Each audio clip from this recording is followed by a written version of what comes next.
Dile al Señor: Señor, gracias por la familia que me has dado. No es la ideal. No es este el cónyuge soñado, la cónyuge soñada. No son los hijos que ambicioné, no lo sé. Siempre te he pedido más felicidad, más paz. Pero si aún por alguna razón todavía no hubiera la caducidad de esta temporada, gracias. Yo creo que pocas veces hemos hecho una oración tan sincera y honesta como esta mañana. Lo que sea está bien para mí, Señor. La incondicionalidad produce verdaderos adoradores. Vas a ver cómo la adoración cambia. Porque no venimos a pedirte un favor, venimos a adorarte. No somos solicitadores de bendición, somos adoradores. Y mientras que ahora mismo en tantos rincones del mundo hay gente prometiendo sanidad, vengan a Cristo y tendrán prosperidad, vengan a Él y tendrán un seguro de vida. Aquí desde River Arena enviamos esta palabra para que quede encriptada en las cápsulas del tiempo de la red. Te seguiremos, Señor, si vivimos o morimos. Te seguiremos con salud o con enfermedad, con prosperidad o escasez, porque en ambas habremos sabido vivir. Te seguiremos con presidentes de izquierda y de derecha, con demócratas o republicanos en el poder, con redadas o sin redadas. Te seguiremos siendo legales o no pudiendo nunca en esta vida ajustar nuestro estatus. Nada cambiará nuestra lealtad. Vamos, esa es la oración que hoy tenemos que hacer. Señor, no tengo mucho para ofrecerte, así que lo que te doy es mi incondicionalidad. Oh, mis queridos, yo he orado eso tantas veces. Siempre he dicho: Señor, no soy de esos hijos que tú tienes que se van al monte a orar durante semanas. No soy de los que pagan un enorme precio de búsqueda. Pero dudo que puedas encontrar más de 2 o 3 tan obedientes como yo. Dime qué hacer y lo haré. Aunque no haga sentido, aunque vaya en contra de la religión. Y eso quiebra, ¿sabes? Esa oración siempre quiebra. Y la mayoría de nosotros queremos la longevidad de las promesas de Dios, la fe. Pero no estamos dispuestos a agacharnos. Reclamamos la presencia de Dios en nuestro mundo, pero no queremos las aflicciones de quien venció a ese mundo. Queremos la corona, pero evitamos la cruz. Queremos la tierra prometida, pero queremos estar exentos del desierto. Queremos que el Hijo de Dios camine con nosotros. ¿Quién no? Pero le pedimos que nos evite el horno de fuego. Y el Señor dice: es que, ¿sabes? Yo camino en hornos de fuego. Yo camino en los desiertos. Si quieres acompañarme, me conocerás como nunca. No habrá nada ni nadie que nos interrumpa. Queremos que Dios nos bendiga, pero en nuestros términos. Pero quiero que te grabes esto: Dios no está negociando. Él solo nos dice: cuando cruces las aguas yo estaré, cuando pases por los ríos yo estaré, cuando pases por el fuego yo estaré. Su promesa incluye aguas, ríos, fuego, pero también su incondicional presencia. Yo amo la manera de Dios, amo la manera de Dios. Vamos a darle un aplauso grande a ese Dios que camina por el fuego. ¡Vamos! ¡Vamos! ¡Vamos! Todos, dar un aplauso al Señor por haber caminado en el fuego con nosotros. ¡Bendito sea Dios! más. Te exaltamos, Rey. Camina con nosotros hoy. Impresionante.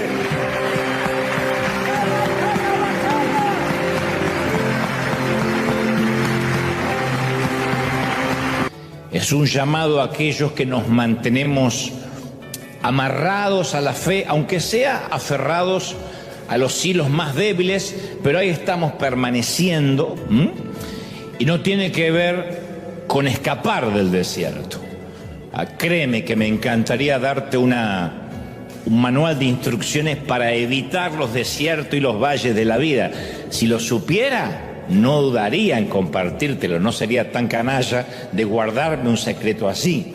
Nada me haría más feliz que compartirte una fórmula mágica que nos explique toda nuestra desilusión y conecte todos los puntos de nuestra vida, de manera que digamos, por eso me está pasando lo que me está pasando. Si lo supiera, te lo compartiría. Pero todo lo que tengo para ofrecerte hoy es lo que Dios me ha enseñado a los golpes, a los trancazos, a los porrazos, decimos en mi país, en mi propio caminar, por muchos de mis propios valles y desiertos privados y personales. Todos tenemos una experiencia esta mañana, tarde o noche, según me vean en casa, conforme el uso horario, en común. Las oscuras profundidades del valle, ese lugar de olvido, de aislamiento, de soledad, de preguntas sin respuesta. Para algunos solo dura un poco. Afortunadamente para algunos los desiertos son una temporada que tiene fecha de inicio y fecha de culminación, pero para otros puede ser a veces la topografía fija que define sus vidas. Hay gente que está circunscrita a un desierto, a un valle, confinados a una enfermedad, a medicamentos de por vida, a tratamientos, a rebeldía con sus hijos, y parece que no tiene fecha de caducidad ese desierto. Entonces es posible que ahora mismo estés preguntándote cuánto más puedes soportar o cuánto más te queda para dar, y dices, ya estoy llegando a mi situación límite, creo que agoté mis fuerzas, mis reservas de energía, hice todo lo que se supone que debo hacer, oré, clamé, ayuné, y no hay cambios en la geografía espiritual que me rodea. Puede ser la pérdida de un empleo, insisto, unos resultados médicos inesperados, el accidente que nunca anticipaste y que cambió tu vida tal como la conocías, el ministerio que se desmoronó por una razón moral, por alguna frustración, la pérdida de un hijo, la traición de un amigo, la desilusión de los sueños rotos o truncados, y todo eso nos deja sin aire, como si estuviésemos rodeados pero sin esperanza de rescate, sin siquiera la fe de que vamos a salir de esto. En la vida, en el desierto, la vida es la profundidad del valle, la vida en el desierto es la tristeza, lo álgido, lo triste, y algunos sienten como un puñetazo en el estómago y nunca más se vuelven a recuperar. Hablo de un golpe, de un duelo, de un infortunio, y sienten literalmente como que les quitaron el aire, como que les pegaron, como se dice en el boxeo, que no hay que hacer debajo del cinturón. Y están resentidos, sin aire, amargados, pero no solo por sus propias circunstancias, sino porque perciben que otros han logrado escalar hasta las rocas más altas y han salido. Y de repente hay gente que dice, ¿por qué a mí me toca no salir? ¿Por qué a mí me toca quedarme en ese valle de sombras, de oscuridad, de muerte en el peor de los casos? Sin embargo, mientras que algunos se rinden, otros encuentran en ese mismo desierto un segundo aire. Por alguna razón que va a ser, no difícil, pero va a ser complejo de explicar, algunos en ese desierto encuentran un segundo oxígeno para la vida. Como que el sufrimiento, y lo hemos hablado en más de una ocasión, los lleva a la sabiduría que no tenían antes. El desierto los quebranta y los lleva a una nueva madurez, a una segunda madurez. Y descubren algunas personas en las crisis, en los valles, una reserva de energía, de fuerzas, de unción que no sabían que tenían, que estaba ahí, pero que surgió a partir de estar en la fragua, a partir de estar en el tamiz, en el colador de Dios, en el horno de prueba. Y su relación con Dios, a partir de esos sufrimientos, hay gente que siente que su relación con Dios alcanzó profundidades de intimidad que no habrían logrado bajo ninguna otra circunstancia, ni proponiéndoselo, ni diciendo este nuevo año voy a orar más, voy a ayunar más. Hay niveles de profundidad, de relación con Dios que se logran a partir de la crisis. Yo sé que no es bonito lo que digo, porque ustedes dicen, yo quiero la relación, pero no la crisis. Pero la crisis nos lleva a un nivel de relación con Dios que no tuvimos antes. ¿Qué pasa cuando no se cumplen nuestras expectativas? Cuando tampoco se cumplen las promesas de Dios o aquellas profecías que le creímos y las bendiciones parece que se secan y nuestras oraciones no son contestadas y nuestros corazones se quebrantan. Ahí es cuando los bandos se dividen, al menos en tres. Algunos no pueden adorar a un Dios que nos abandonó. Entonces el silencio de Dios en alguna circunstancia de sus vidas los desalienta al punto de decir, no, yo ya no vuelvo a confiar más en Dios. Yo le pedí que sanara a mi hijo. Cuando más lo necesité, Él no intervino en mi divorcio. Él no hizo nada por mis papeles ni porque deportaran a mis seres queridos. Hay gente que se pone en el antagonismo de Dios y no vuelve a confiar en Él. Dios me falló. El segundo bando no expresan un rechazo tan implícito, tan directo hacia Dios, pero establecen una resignación callada, toman distancia, no abandonan a Dios del todo, pero se mantienen distantes, ya no son tan confiados en Él como antes. Sí, siguen viniendo, se siguen congregando, pero funcionalmente han dejado de orar, privadamente han dejado de confiar y han dejado de creer que Dios puede ayudarlos porque dicen, ya Dios me falló, así que ahora estoy simplemente sopesando, tomando examen, a ver qué tal se va a portar Dios en la próxima. Y luego está el tercer grupo, en el cual están estos tres muchachos. Tenían fe en la capacidad de Dios para salvarlos, pero también estaban dispuestos a reconocer la posibilidad de no ser salvados. Y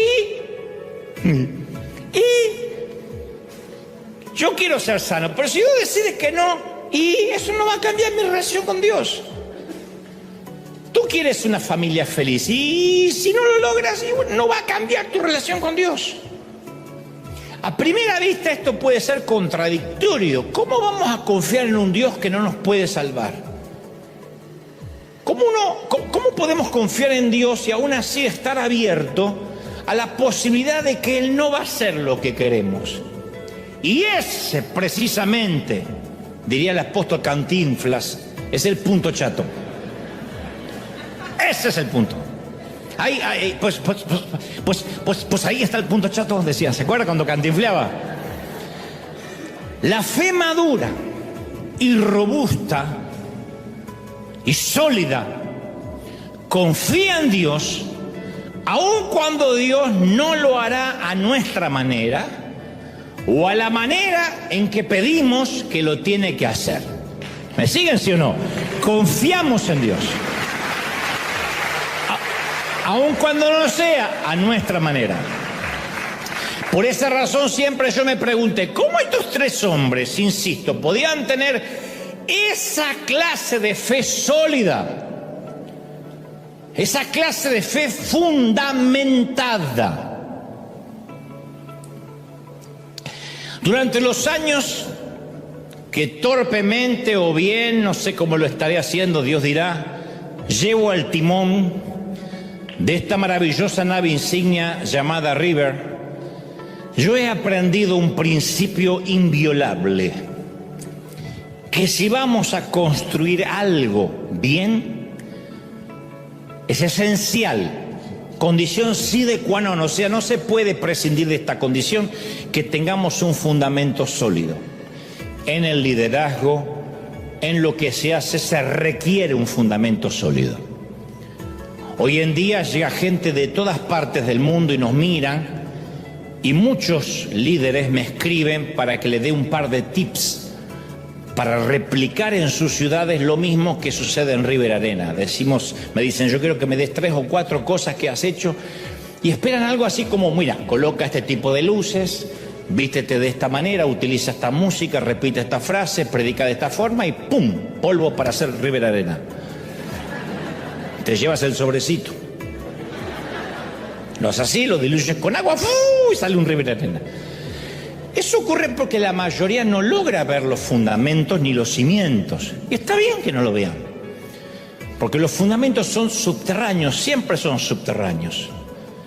Entonces, cuando vemos el proceso de la construcción de un edificio, suele ser muy tedioso. Si hay construcciones cerca de casa, es tedioso, es un mugrero, aburrido, nada nos hace sentido.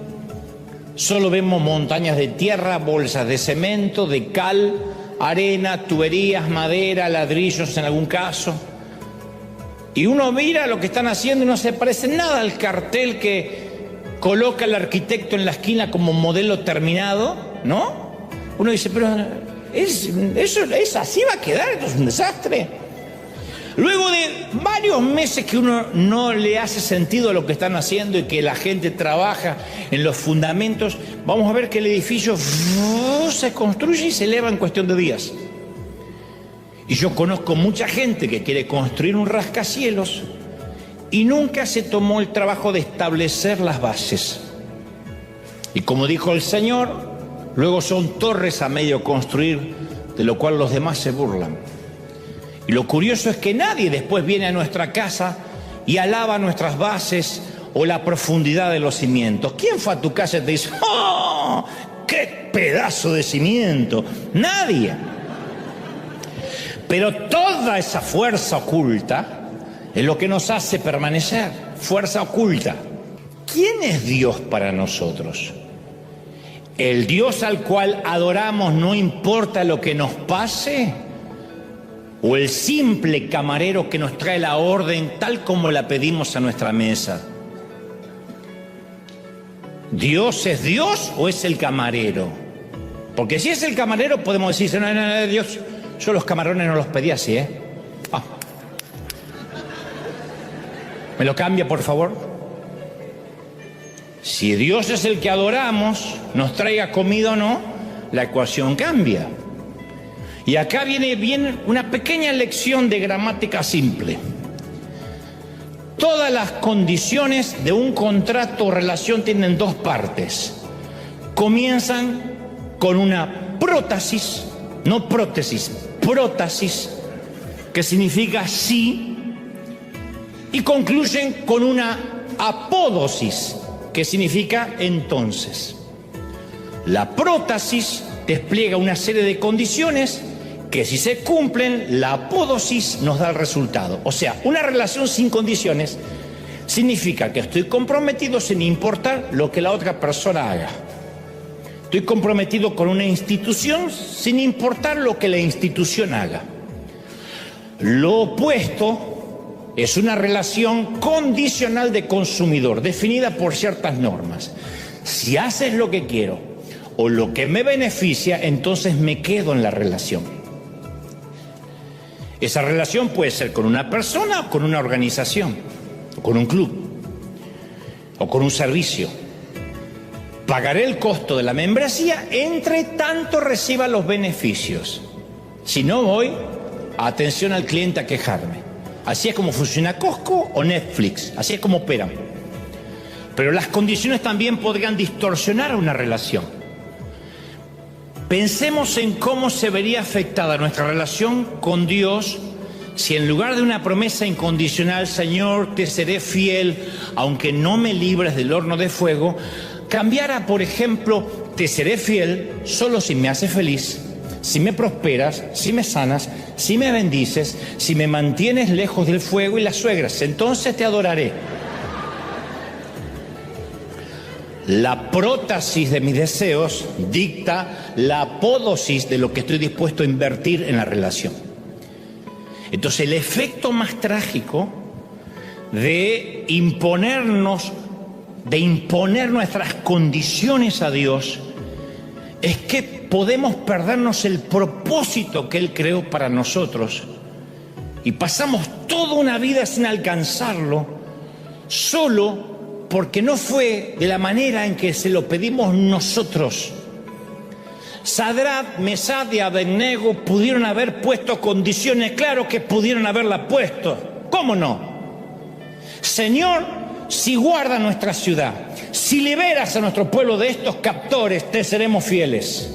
Todo lo contrario, dijeron, si Dios no lo hace, igual, no vamos a adorar a otro Dios. Pero tenemos la costumbre de pretender condicionar a Dios. Es una costumbre evangélica, mal aprendida, mal enseñada. Si alguien se enferma en nuestra familia, no va a faltar el creyente, estoy seguro, porque estos tipos de creyentes están distribuidos de 2 a 3 por día para que te los encuentres 3 veces al día. Están distribuidos estratégicamente. Se te enferma alguien, tú o alguien, y va a venir alguien a decirte, deberías declarar sanidad con más fe.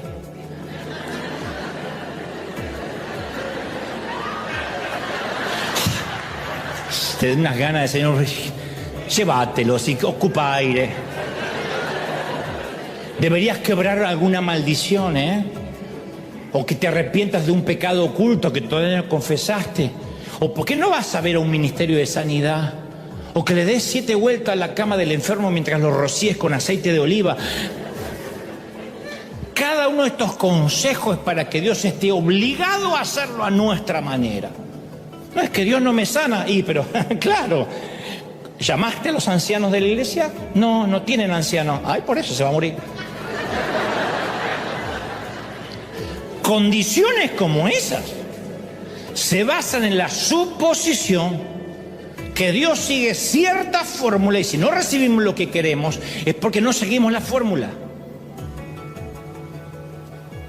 Si el pastel no te salió, revisa la receta. Así es como opera la religión organizada.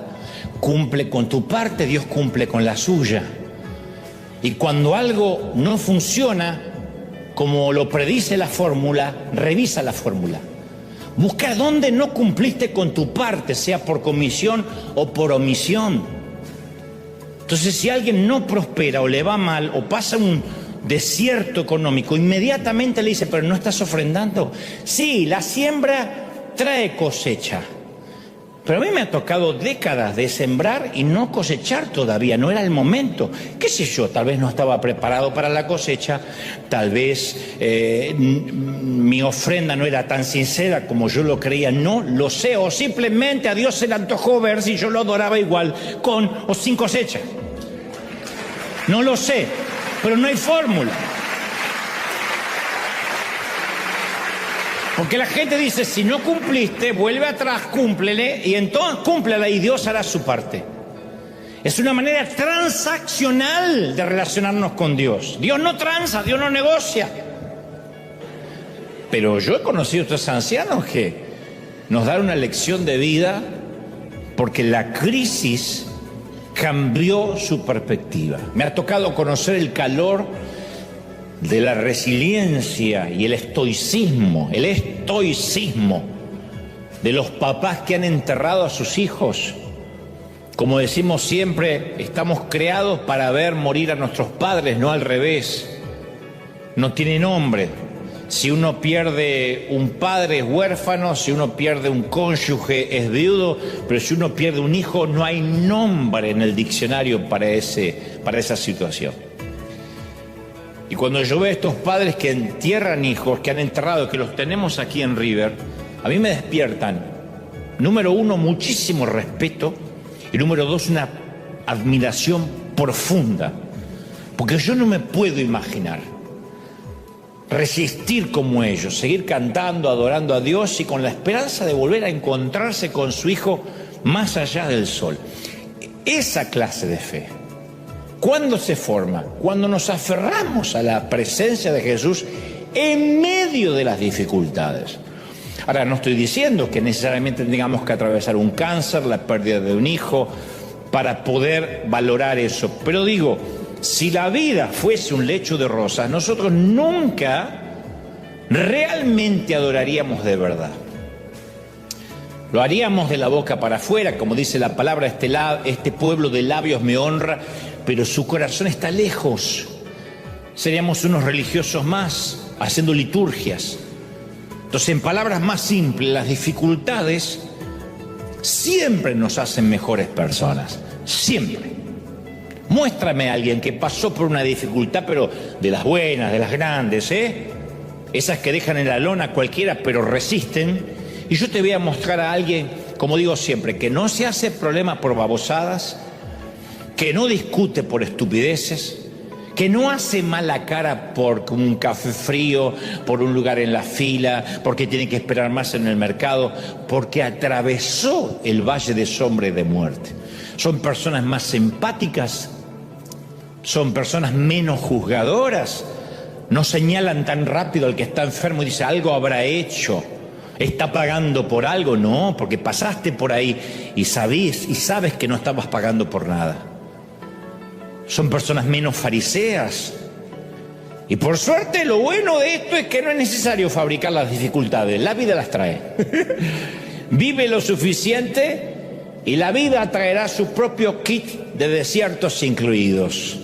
Todos pasamos desiertos por la vida, no necesariamente escapar de una guerra, pero hay otro tipo de granadas y bombas que explotan cerca nuestro y nos hacen asirnos, tomarnos de la mano del Señor.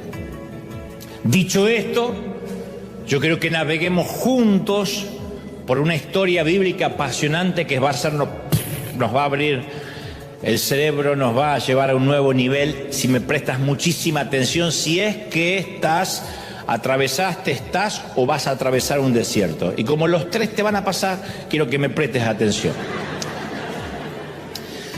La primera vez que yo escuché la historia de Daniel y sus 3 amigos fue en una escuela dominical para niños, así casi medio siglo atrás. Esta es la primera vez que me toca predicar sobre el tema. Nunca había tocado el tema, no porque no me interesara, sino porque de pronto no había cobrado el sentido que hoy cobró para mí. Hace más de 50 años que yo escuché esta historia y en resumen, la maestra nos contó la historia de 3 jóvenes exiliados en Babilonia que osadamente se mantuvieron firmes en su fe contra un rey dictatorial, poderoso, y que fueron rescatados de manera milagrosa de un horno de fuego porque confiaron en Dios. Esa era la historia, nunca la olvidé, porque son esas primeras historias que uno escucha de niño. Y hasta recuerdo la ilustración del libro didáctico que ella utilizó, donde se veía a estos 3 hombres caminar por el medio del fuego junto a uno más que caminaba con ellos como si fueran los 4 fantásticos de Marvel. Entonces, cuando tenemos buenos fundamentos, lo que debería destruirnos nos hace crecer. Lo que debería habernos derrotado nos fortalece. Pero para eso, ¿qué hay que hacer? Establecer fundamentos. Tenemos que nutrir una raíz que nos sostenga en el desierto, en las tormentas. Establecemos una raíz en tiempos de paz para no tener que deliberar en tiempos de guerra lo que ya fue establecido. En tiempos de paz uno establece los fundamentos para que cuando vengan los tiempos de guerra no haya nada que discutir. De hecho, hay una frase militar que dice: no se discute en tiempos de guerra las decisiones tomadas durante el tiempo de paz. Establecemos caminar en integridad antes que surja la oportunidad de engañar, malversar o mentir. No esperamos que nos llegue el negocio sucio para ver qué bases tenemos. Ni un amén se les escapa. Digan amén aunque sea para quedar bien. Establecemos nuestra generosidad antes que el pastor nos pida, vamos a poner una ofrenda. Yo antes establezco que voy a ser generoso. ¿Me pidan o no me pidan? No tengo que esperar que me toquen los sentimientos, que me muestren un niño muerto de hambre, para que yo diga, uy, sí, tendría que dar algo, ¿no? Eso es no tener cimientos. Establecemos que los domingos vamos a venir a la iglesia antes que nos veamos tentados en faltar por estupideces como un simple partido, asistir a un cumpleaños o celebrar el Día de la Madre, que son estupideces comparadas con faltar al servicio. Antes establecemos. Entonces no nos levantamos la mañana y decimos, pero vamos hoy o comemos las carnitas. No, porque antes. Que acá no pasa, pero en el segundo servicio no sabés cómo faltan. Establecemos antes la raíz, con cimientos sólidos. Y cuando los cimientos son sólidos no hay nada que discutir. Las convicciones y los fundamentos no están sujetos a debate. Hay un pastor en la Argentina que vendió una propiedad y entonces le proponen, me consta porque tengo gente cercana a este hombre de Dios que ya está en la presencia del Señor, le proponen que la operación se haga en negro para que él pueda ganar más o hacer figurar de que en negro significa fuera de papeles para que el IRS, la FIP, en este caso en Argentina, Hacienda en España, para que pueda bajar el precio, rebajar el precio y pagar menos al fisco, hacer una especie de tramoya, como se dice, para evitar el fisco, para pagar menos. Y este pastor ofendido dijo, bajo ningún punto de vista yo no voy a hacer esto, y el otro le dice, pero en esta operación perdemos los dos si ponemos el valor por lo que realmente se está haciendo la operación. Y el pastor dijo, es que yo ya tomé mi decisión, pero no ahora ante esta situación. Yo la tomé cuando acepté a Cristo en mi corazón. Yo nunca haría un negocio turbio. Esas son mis bases. Así que, si quiere... Si no hay forma de que usted quiera pagar lo que hay que pagar al fisco, yo pago los impuestos por los dos, pero bajo ningún punto de vista yo voy a malversar o a mentir. Entonces, mientras que otros saltan de convicción en convicción, hay gente que dice, cuando quieras encontrarme no me tienes que buscar. Yo no me voy a ninguna parte porque yo estoy plantado como la palmera, floreciendo como la palmera. Alguien lo tiene que creer, ¿sí o no? Viste que hay gente que dice, estas son mis convicciones, si no te gustan tengo otras. Yo recuerdo la historia de un hombre que acudió a un ministro y le dijo, pastor, ¿usted oficiaría un funeral para mi perrito que acaba de morir?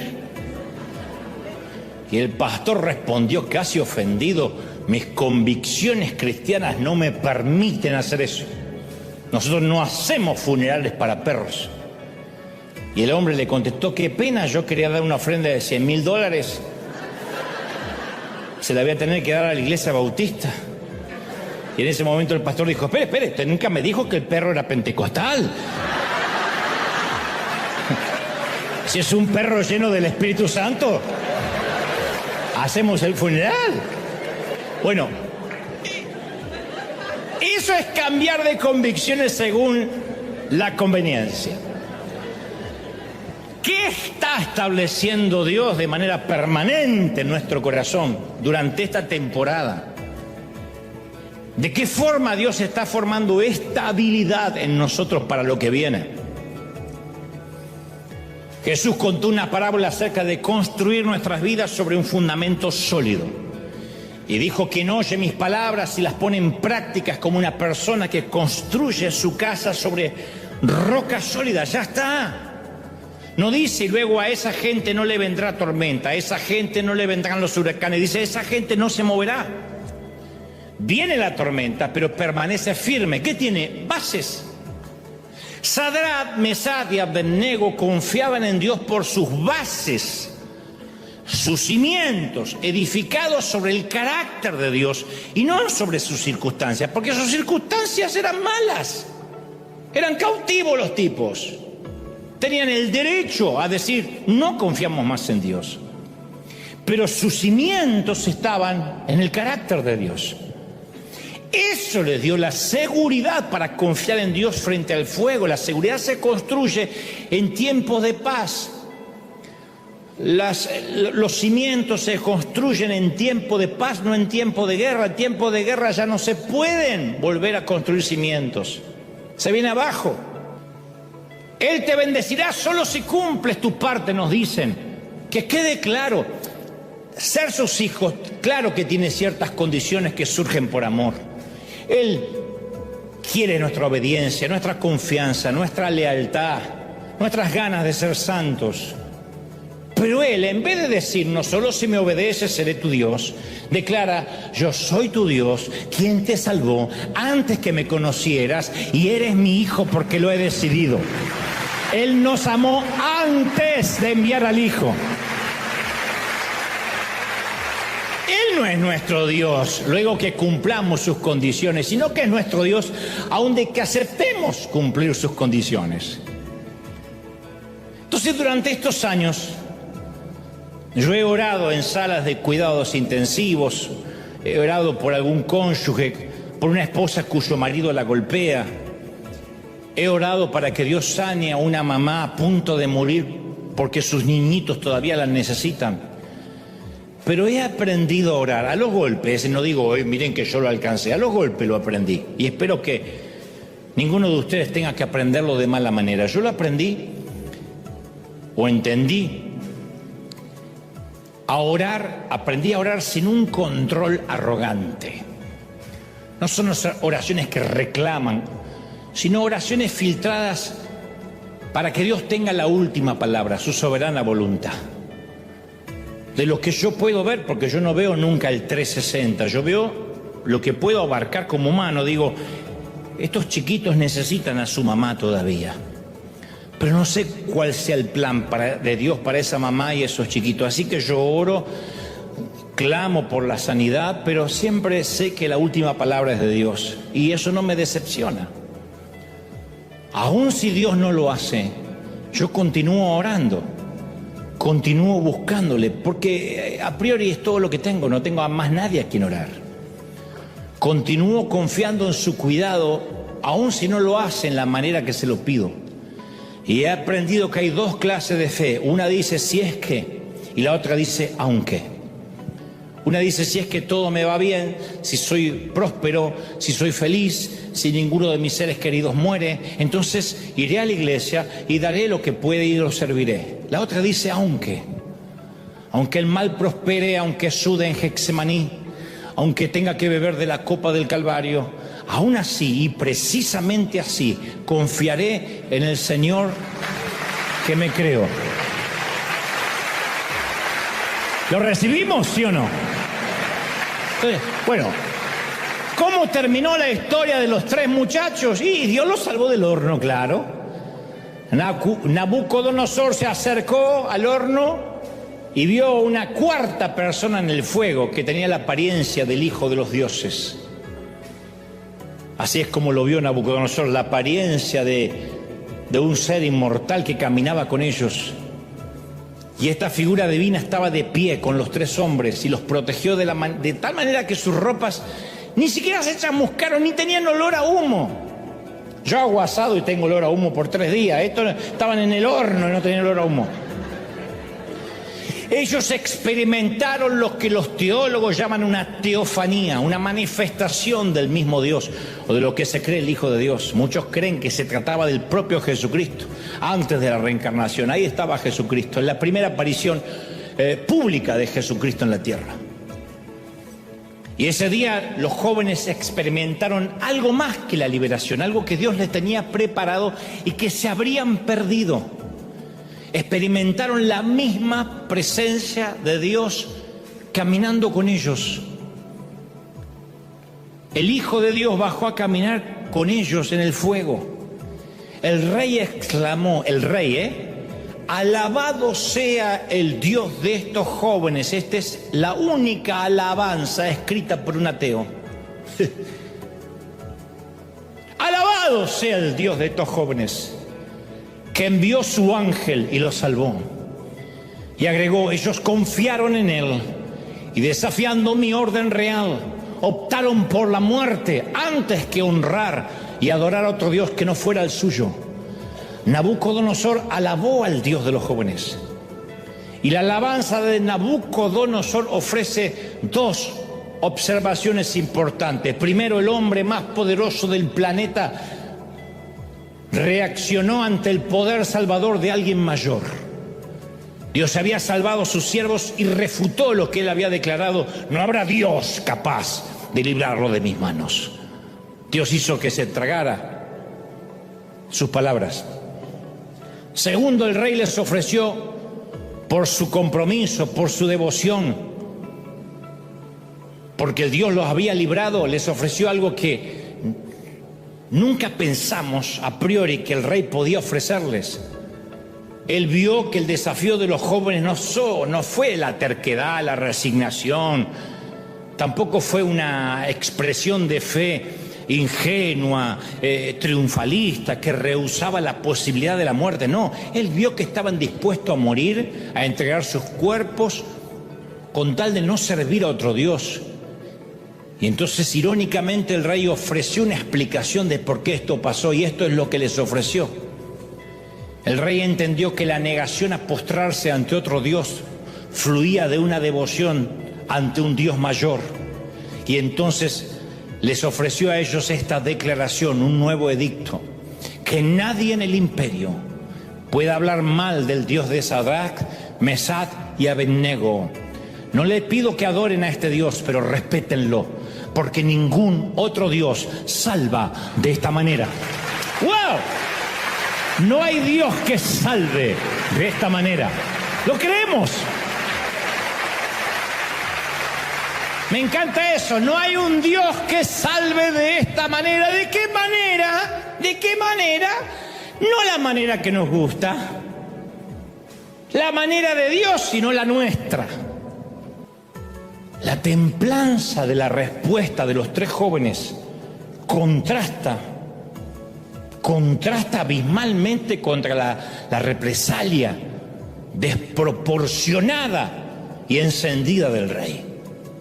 O sea, quiero que tengamos en claro esto. Cuando ellos dijeron confiamos en nuestro Dios, no mitigaron las circunstancias, las intensificaron, las cosas se pusieron más feas. El declarar que adoraban a Dios no les dio la salida. No les dijo, bueno, como veo tanta fe, los voy a dejar ir. Convengamos que no era cuestión de decretar la victoria, de sellar la palabra con una ofrenda de $100, de traer al altar algo y ¡pumba! Milagro. No. El elegir confiar en Dios se convirtió en una confrontación. Por eso muy pocos llegan hasta ahí. El creer en Dios aumentó el calor del horno. Y esta es otra palabra que no espero muchos amenes. Pero tu confianza en Dios muchas veces va a calentar mucho más el horno. El enemigo no va a decir, bueno, está bien, qué cabeza loca este. No, se va a poner iracundo y va a calentar el horno más. Y notemos que en estas cuestiones no hay posición neutral. No se puede jugar en ambos equipos, ¿eh? O te postras o te quemas. O te postras o te quemas. No hay tercera opción. Y ellos eligieron quemarse. Si Dios nos salva, nos salva. Si no nos salva, y bueno, nos quemaremos. Pero nuestras convicciones no están sujetas a debate. Nosotros no vamos a desarmar el edificio y ahora cambiar las bases. Nuestras bases están puestas desde niños. Yo no miento. Yo no estoy dispuesto a pecar adrede. Yo no estoy dispuesto a claudicar al primer cambio de tormento o al primer cambio de gobierno. Yo no cambio mis convicciones porque mi fe está basada en la roca sólida que es Jesucristo. Es mi base. Entonces, Una vez que logramos comprender los fundamentos de la fe de estos tres hombres, yo quiero que volvamos a esa frase magnífica que quiero que nos llevemos hoy, esa frase colectiva: aún si Dios no lo hace, aún si Dios no lo hace. Ellos están diciendo: nuestra única jurisdicción, nuestra única responsabilidad, ¿sabe cuál es? Confiar en Dios, punto. Tu única responsabilidad es confiar en Dios. La jurisdicción de Dios es hacerlo a su manera. ¿Cómo lo va a hacer? No sé. Mi responsabilidad termina en mi confianza en Dios. ¿Cómo Él lo haga es asunto de Él, no es mi jurisdicción? Porque muchas veces decimos que confiamos en Dios, pero en realidad confiamos en Él siempre y cuando sea a nuestra manera, que es el nuevo fenómeno, que Dios lo haga a mi manera. Dios pudo haber salvado del fuego de muchas maneras milagrosas. Podía haber apagado el fuego, se apaga. Podía haber hecho que Nabucodonosor cambiara de idea, ¿o no? Si pudo hacer que la madera mojada se encendiera en el caso de la confrontación de Elías con los profetas, podía hacer que el fuego de Nabucodonosor nunca se prendiera. Pero los jóvenes no fueron salvados del horno. Dios permitió que fueran echados. Y en vez de cambiar las circunstancias, Dios hizo que su presencia fuera conocida en medio de ellos y por medio de ellos. Jesús tenía planificado caminar con ellos en el horno y se lo hubieran perdido. Hay desiertos que Dios planificó caminar con nosotros. Eso es ganancia. Un desierto caminando con Jesús es 1000 veces mejor que un oasis sin Él, que un bosque repleto de flores sin la presencia de Dios. ¿Recuerdas la promesa de Jesús? Mi presencia en medio de las aflicciones. Y a menudo es así como Dios obra. Vayámonos acostumbrándonos. Isaías 43:2 dice: cuando cruces las aguas, yo estaré contigo. Cuando pases por los ríos, no te cubrirán. Cuando camines por el fuego, no te quemarás, ni te abrazarán las llamas.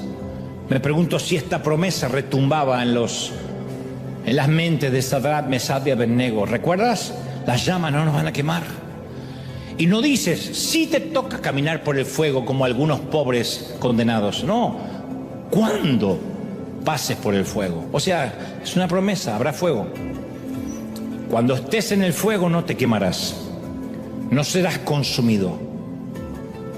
A veces Dios permite que pasemos por el fuego y cuando entramos en las dificultades, en los fuegos de la vida, nuestra respuesta instintiva es que Dios cambie las circunstancias. Cambia, Señor, cambia las circunstancias.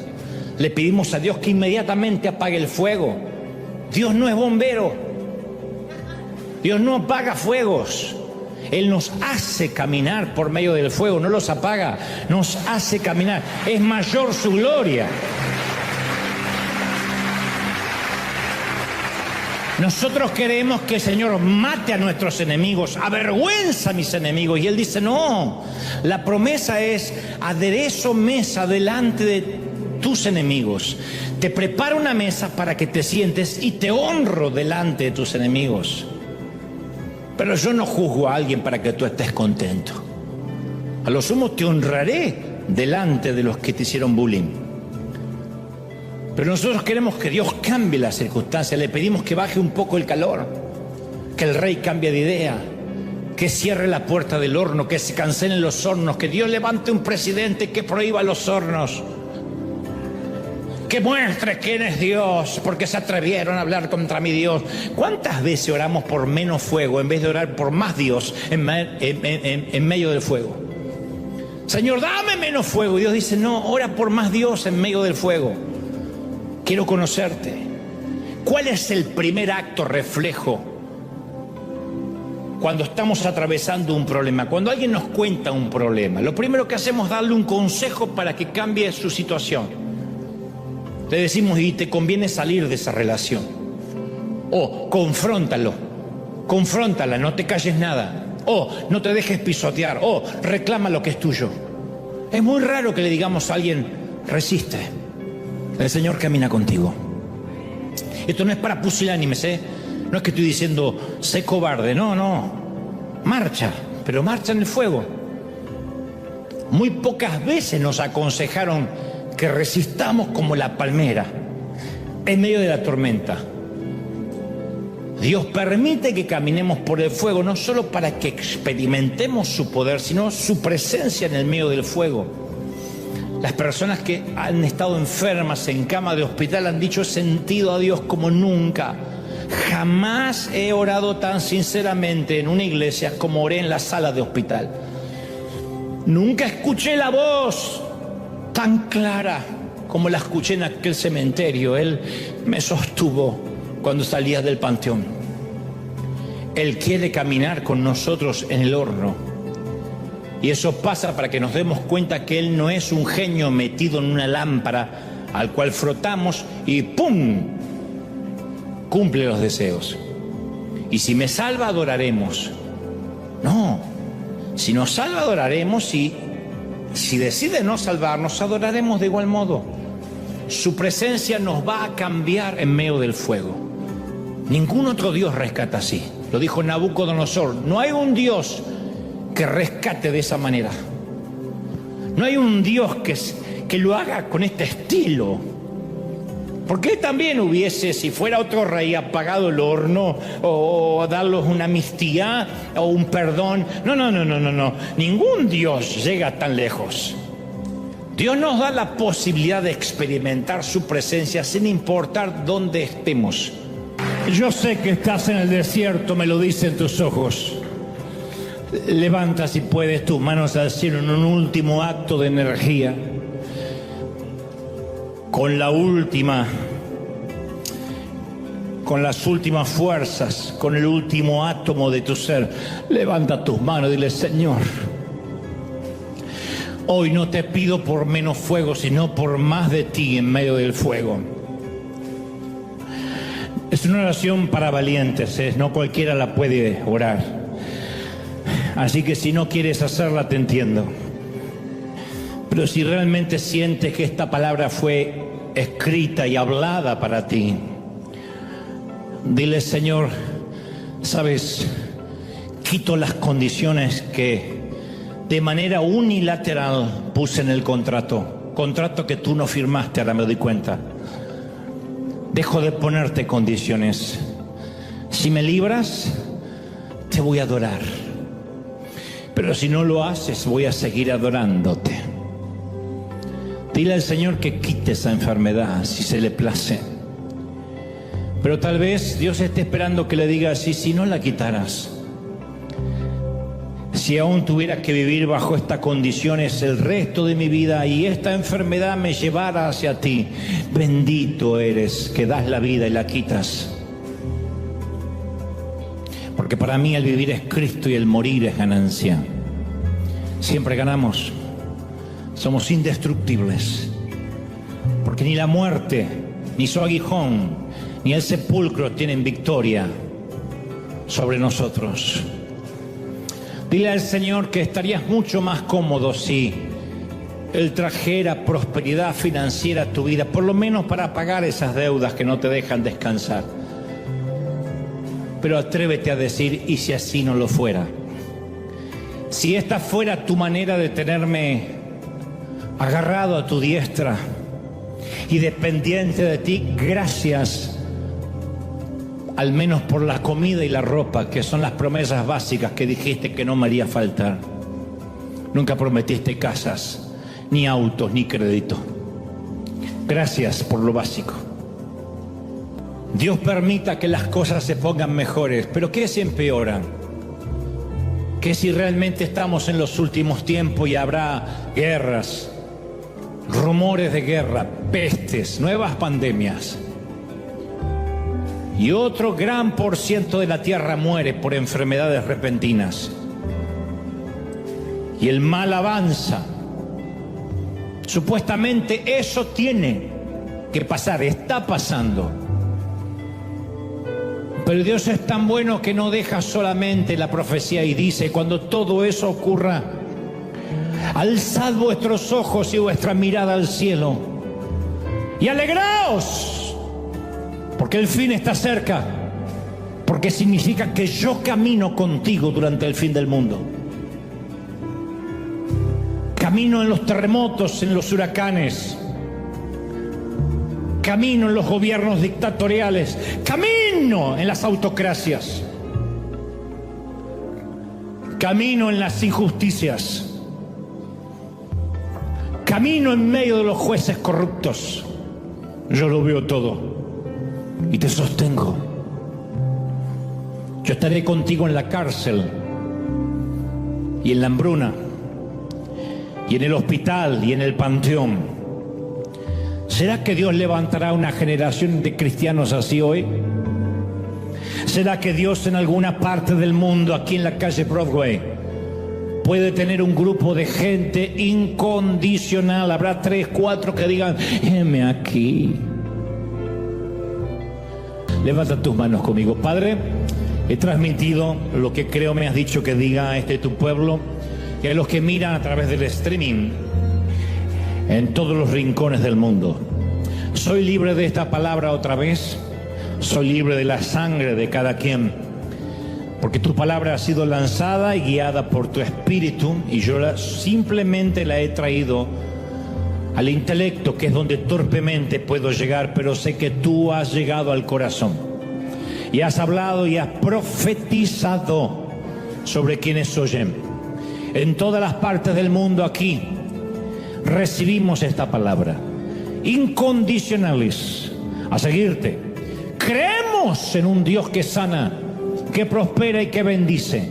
Pero si aún no lo haces, si aún no lo hicieras, seguimos creyendo en ese Dios que, pudiendo sanar, bendecir y prosperar, no lo hace porque se le place y lo hace a su manera. Así de mucho te amamos, así de tanto te somos leales y así te somos fieles. Amén, amén y amén. Bendito sea Dios.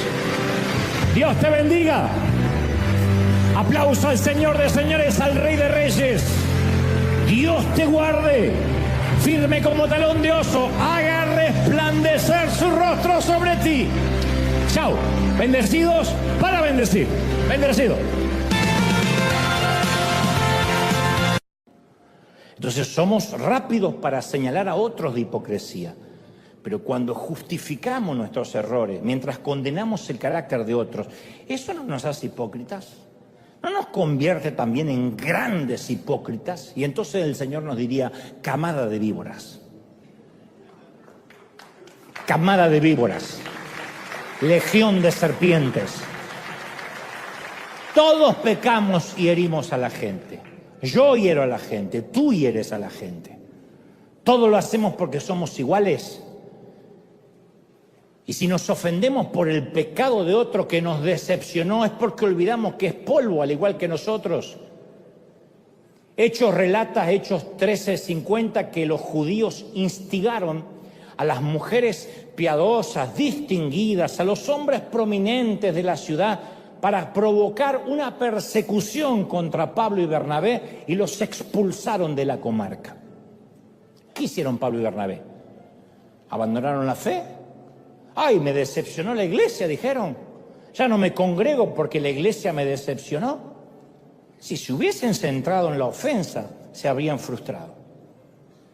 Durante todos estos años yo descubrí que quienes me decepcionan son las personas, Dios nunca. Una vasija de barro es la que me decepciona. Me decepciona alguien imperfecto como yo. Yo poseo dos cualidades que hacen que la gente que no esté dispuesta a conocer mi corazón me odie de inmediato, así, a primera vista. Número 1, soy argentino. Por lo tanto, debo ser un soberbio y un altanero, punto. Número 2, estoy al frente de una gran congregación, por lo tanto, debe ser un predicador de prosperidad. Punto. No hay más lugar para el debate. Y esas personas a las cuales le caigo mal, con tan solo verme, editan fragmentos de mensajes para validar lo que ya creen ellos de mí, que no va a cambiar, no van a cambiar de opinión. Y todos los días esas creyentes o no creyentes se levantan y dicen, ¿cómo puedo hoy ofender a Dante? El tema es que muchos deciden dejar de asistir a la iglesia cuando un cristiano hipócrita los ofende. Pero eso es una respuesta emocional que va contra la lógica. No hacemos eso en los restaurantes. ¿Te imaginas que te sirvan una mala comida y dices, ya está, no como nunca más en mi vida?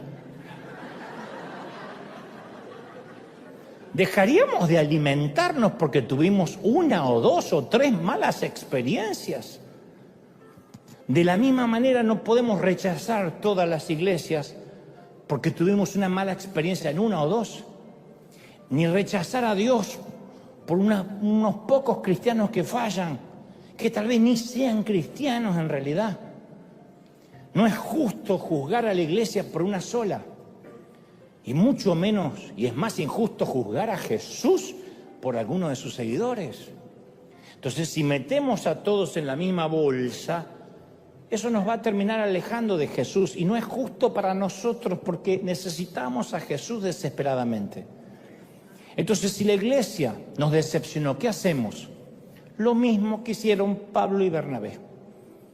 Ellos decidieron, no vamos a dejar que los pecados de otros nos alejen de la bondad de Dios. Dios no los defraudó, la gente los defraudó. Y todos somos polvo. Y Hechos 13:51 dice, sacudieron el polvo de sus pies como advertencia de que se iban de ahí y se fueron llenos de gozo del Espíritu Santo. Se sacudieron el polvo. Punto final.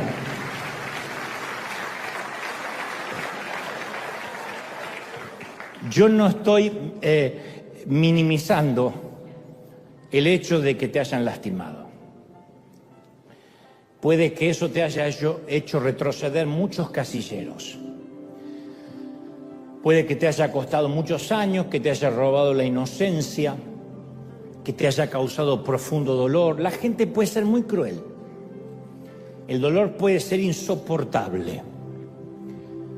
Pero Dios quiere que sigas adelante y mejores. Hoy mismo tenemos que sacudirnos el polvo de lo que haya pasado. Yo entiendo que si te han maltratado, traicionado, un líder abusó, vas a necesitar mucha oración, luego sacudirte otro poco. Tal vez terapia y luego sacudirte otro poco. Tal vez orar más, consejería, introspección y sacudirte otro poco. No es fácil. Pero en algún momento, por tu bien, tienes que quitártelo de encima. Encontrar la capacidad de perdonar y dejar ir. Y como Pablo y Bernabé, seguir adelante lleno de alegría del Espíritu Santo. Esa iglesia y ese pastor que te falló no son Jesús. Y debes saber que yo no digo esto a la ligera. Yo me tengo que sacudir algo toda la semana. Yo entiendo que la mayor queja contra la iglesia es que está llena de personas hipócritas y de fariseos con mente cerrada. Yo quiero creer que eso no es cierto. Pero las peores heridas que he experimentado han venido de personas hipócritas y fariseos con mente cerrada. Por eso te entiendo. Y quiero decirte, si alguna vez fuiste herido por la iglesia o alguien hipócrita que asiste a ella, lo lamento. I'm sorry. I'm so sorry. Lo siento porque la gente que viene a la iglesia no actúa siempre correctamente. Algunas personas vienen a la iglesia, dicen una cosa y viven otra. Eso ha sido desde el principio de los tiempos. Algunos líderes abusan de su poder y manipulan. Algunos cristianos pueden ser arrogantes, duros, hipócritas, poco amables, faltos de amor. Es decepcionante porque eso no representa a Jesús. Eso no honra a Dios. Y no hay excusa para ello. I'm sorry, lo lamento. De verdad lamento que alguien que dijo ser cristiano te haya causado tanto dolor. Y en total transparencia, como pastor o como líder, a veces pierdo la paciencia y también caigo en el orgullo. también a veces puedo ser crítico y juzgador. A veces me enfoco más en tener razón que mostrar amor. Y cuando eso sucede, hiero a la gente y lo lamento, perdón. Pero yo voy a preguntarte algo. Si fuiste lastimado por la gente y eso te llevó a perder tu fe en Jesús, ¿no es posible que tu fe estuviera puesta en la gente en lugar de haber sido puesta en Jesús? ¿No será que confiaste más en una persona imperfecta en lugar de confiar en un Salvador perfecto? Yo puedo animarte hoy a que pongas tus ojos en Jesús y nunca te va a decepcionar. Las personas pueden fallarte, Jesús no. Nunca, jamás.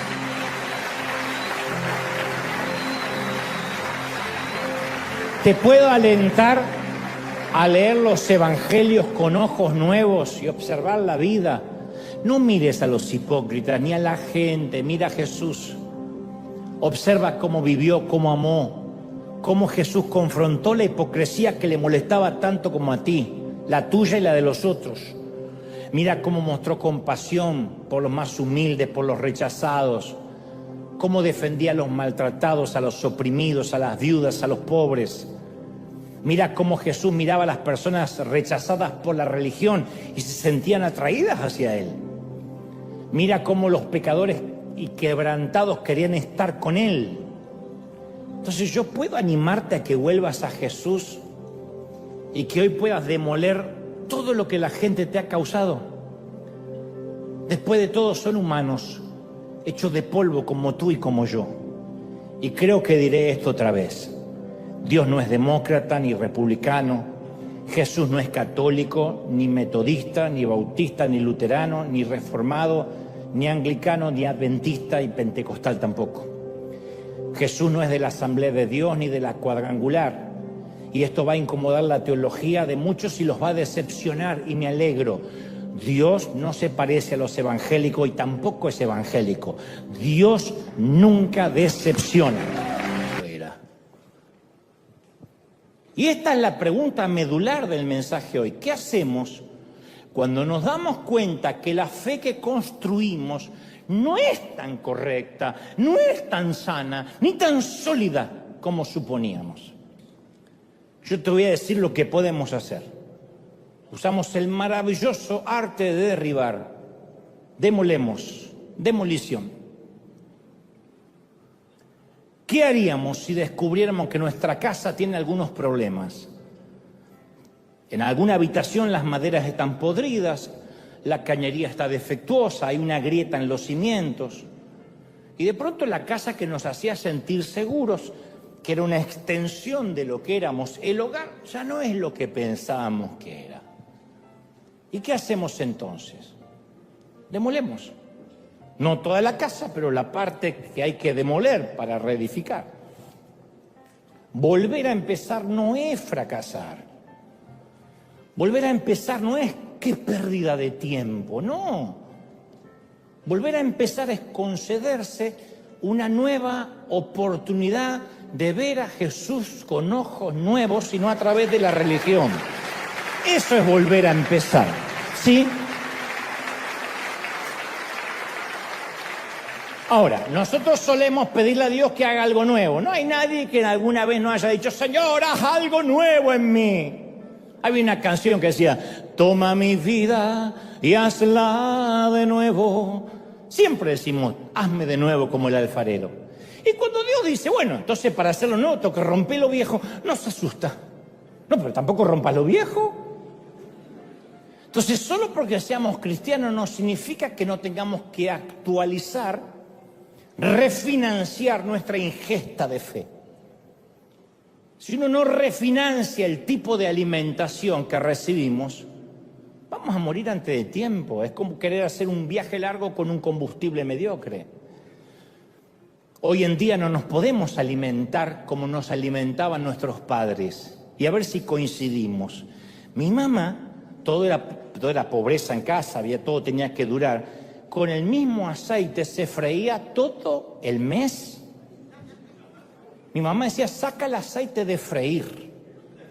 El aceite de freír no era un frasco que decía aceite para freír. Era el aceite que habíamos freído 34 días. Era alquitrán, algo negro. Metías la carne y la carne decía, no, por favor, así.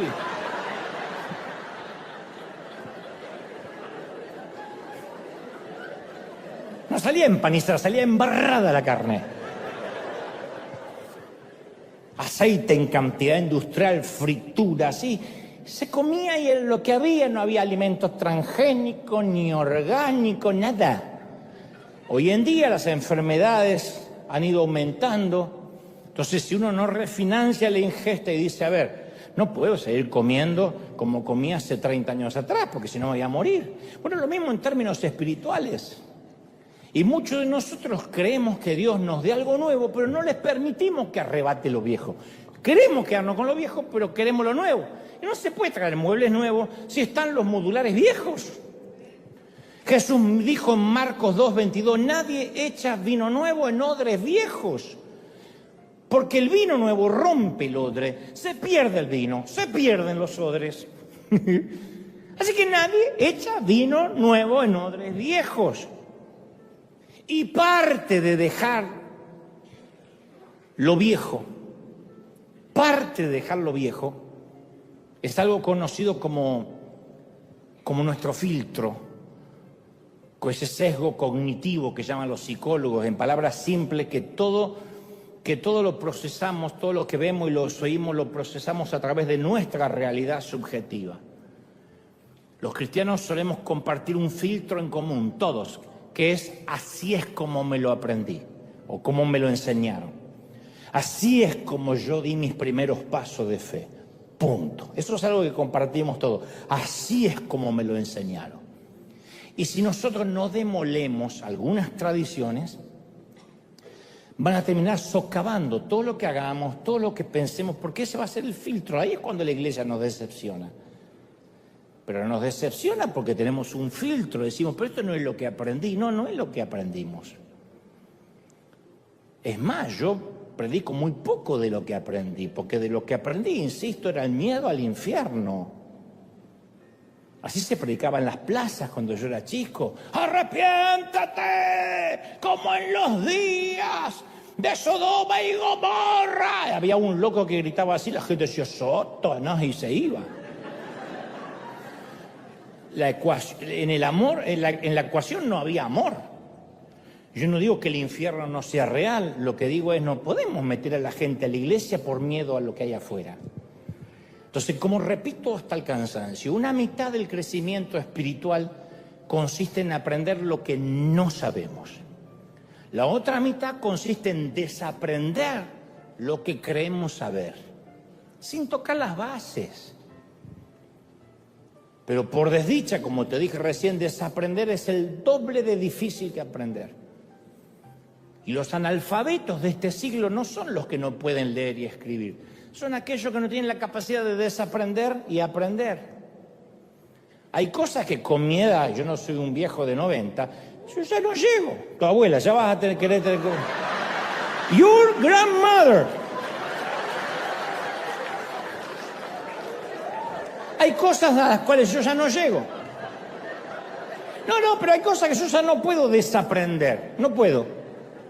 En términos de la vida, no en términos de la Biblia. Hay cosas que ya tienen que ver con mi edad. Me cuesta ver ciertas películas actuales porque no las entiendo. Y no es que necesariamente son películas torpes o idiotas. Es que a lo mejor yo estoy acostumbrado a otro tipo de cinematografía. Tengo recuerdos del recuerdo. A veces cometo el error de decir, quiero que vean esta película que está buenísima, que de chiquito, y a los 10 minutos me da vergüenza de lo que veía cuando yo era chiquito. Pero una vez que uno quiere aprender algo, ya no quiere desaprenderlo. Una vez que creemos algo, ya no queremos no creerlo. Entonces es más difícil sacar de la mente viejos pensamientos que poner pensamientos nuevos. Y ese es el desafío que enfrentó Jesús. Si uno analiza las enseñanzas de Jesús, vamos a ver que su objetivo principal era la demolición El sermón de la montaña fue demoler y demoler y demoler. Demoler el viejo aprendizaje. Ustedes han oído que se dijo, mas yo digo. ¡Ay! Terrible. Estaba diciendo, derribemos creencias incorrectas para construir nuevas creencias que son verdad. Estaba desinstalando conceptos viejos con verdades nuevas. Pero es más fácil, oigan esto, encontrar algo incorrecto en lo nuevo que admitir que hay algo incorrecto en la vieja manera de hacer las cosas. Lo nuevo siempre tiene algo de incorrecto, pero ¿y lo viejo no tiene cosas incorrectas? Claro que sí.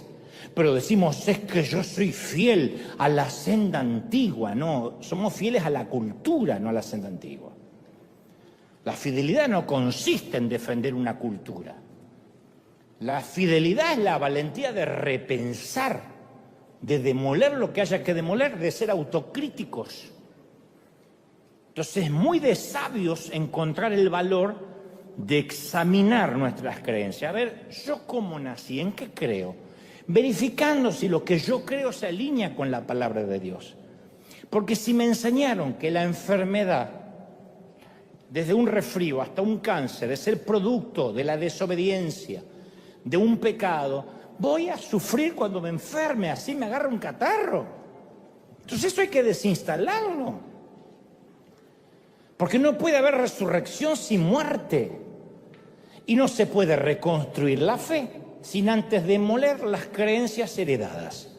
Salomón dijo, hay un tiempo de derribar y hay un tiempo de edificar. ¿Por qué diría que hay un tiempo de derribar? Porque hay que derribar cosas. Para el crecimiento hay que derribar. Hay un momento que hay que sacar los pañales de casa. Y a menos que tenga un problema degenerativo o un problema de desarrollo, el niño va a dejar los pañales y eso es sano. Hay un momento que hay que sacar la cuna de la casa, no duerme más en la cuna. Puede tener 40 años y dormir en la cuna. Se fue. Entonces, a veces asumimos que todas nuestras creencias provienen de la Biblia, pero probablemente heredamos creencias de otras personas, del primer pastor que tuvimos, de la cultura, y asumimos que provienen de la Biblia. Entonces nunca tenemos que perder de vista que somos personas imperfectas que aprendemos de otras personas imperfectas.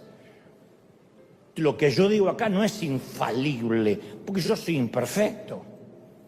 Yo te digo lo que creo, Dios me dijo que te diga. Cada uno tendrá su tamiz, su colador, y retendrá lo bueno.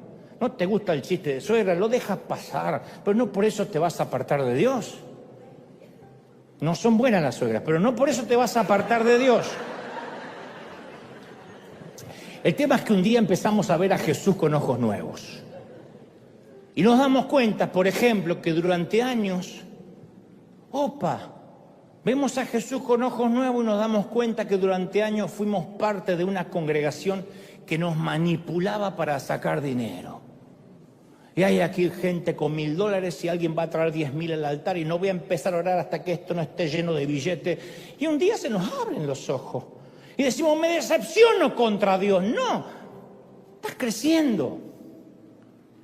Otros nos damos cuenta que los líderes nos adoctrinaron con el miedo, con irnos al infierno, nos manipulaban, se metían en nuestra vida privada. Y nosotros servíamos en todas las actividades de la iglesia por culpa. O pertenecíamos a una iglesia. Un día nos damos cuenta que pertenecíamos a una iglesia, que el predicador nos decía qué podíamos ver en la tele, qué libro leer.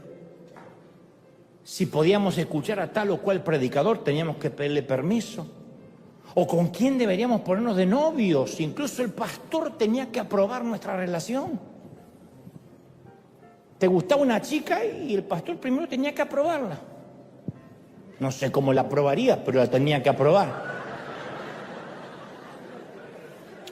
O nos percatamos que pertenecíamos a una iglesia en la cual no dejaban que ningún divorciado sirva a Dios, porque deshonraba lo santo. Pero por dentro conocíamos muchos matrimonios de líderes de la iglesia que sostenían una hipocresía. Entonces, ¿qué hacemos? cuando se nos abren los ojos? ¿Abandonamos a Dios? No, dejamos ir lo que no es verdad, demolemos. Donde hay termitas. En mi caso, criado en el legalismo extremo, tenía 3 alternativas, 2 difíciles. No, mejor dicho, 2 fáciles, porque no eran difíciles. Las podía haber tomado rápido. 2 fáciles y una difícil. Lo diré otra vez, 2 fáciles y una difícil. Número 1. Pude haberme apartado de la iglesia cuando abrí los ojos, alegando que el evangelio me decepcionó, como hacen tantos. No me congrego más porque te manipulan con el miedo. Eso es lo que pude haber hecho, era fácil. Número 2, pude haberme transformado en un líder resentido. Y hoy sería uno de esos predicadores que arrojan veneno desde el púlpito y mandan a la gente al infierno, porque así es como crecí y así es como enseño. Y número 3, que es lo que Dios me ayudó a hacer y fue más difícil, demolí lo viejo y construí una fe nueva, más fuerte, basada no en lo que mis padres creían, ni en lo que me enseñó la iglesia de la infancia, sino en lo que dice la Biblia. Y me deshice de lo tóxico del moho y empecé a ver a Jesús de vuelta. ¿Es maravilloso, sí o no?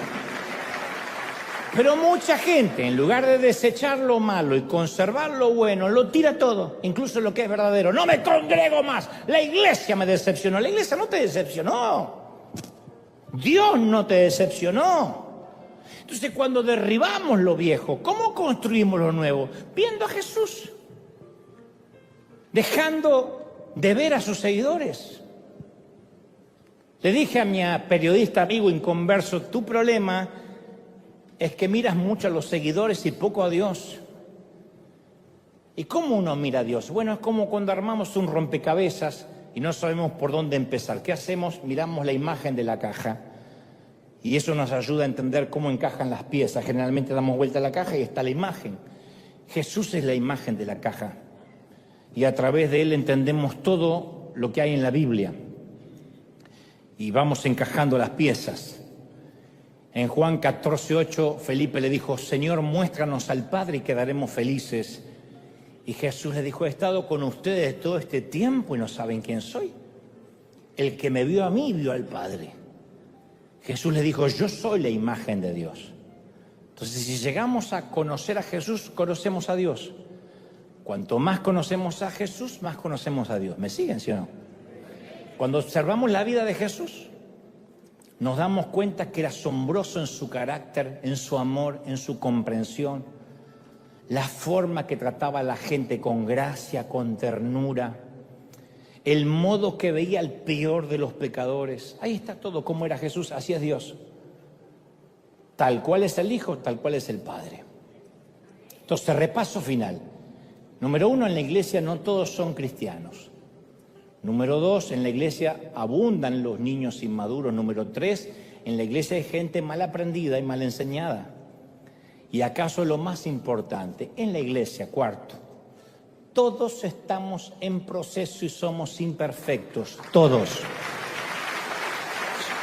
Sí de qua non, todos, ¿sí?